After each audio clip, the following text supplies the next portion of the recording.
Hello viewers, তো চলে এসেছি আরেকটা ব্লগ নিয়ে। এটা হলো বানেশ্বর শিবরাত্রি মেলার ব্লগ, যেটা আপলোড করতে অনেকটাই দেরি হয়ে গেল।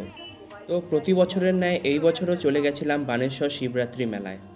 দেশের বিভিন্ন প্রান্ত থেকে বিভিন্ন দোকানপাট এই মেলায় এসে থাকে। বিভিন্ন খাবারের দোকান থেকে শুরু করে বিভিন্ন রাইডসও এই মেলায় এসে থাকে।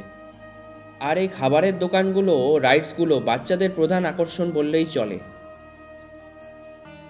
মেয়েদের ঘরোয়া বিভিন্ন সামগ্রী আর সাজগোজের দোকান তো থাকবেই।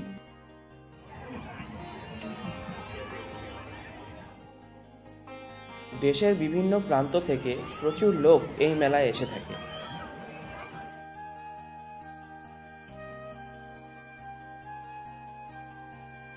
আর বড়দের মধ্যে এই মেলার প্রধান আকর্ষণ হচ্ছে এই লটারি খেলার দোকানটা। আর সন্ধ্যা হতে না হতেই সবাই এই দোকানটার সামনে এসেই ভিড় করে থাকে লটারি কেনার জন্য। 10 টাকা করে টিকিট হলেও লটারির পুরস্কারটা বেশ ভালোই। লটারিতে পুরস্কার পেলে যে যার মনের মতো পুরস্কার পছন্দ করে নিতে পারে।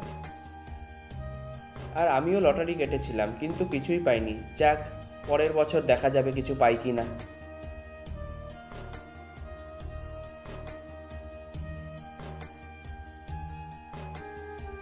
আর তারপর একটু খাওয়া দাওয়া সেরে নিলাম। একটু কেনাকাটা করার পরে মেলার থেকেও বেরিয়ে পড়লাম। আর লাস্টে শিব মন্দিরে একবার দর্শন করে নিলাম। ভিডিওটা ভালো লাগলে লাইক, শেয়ার আর সাবস্ক্রাইব করুন। ধন্যবাদ।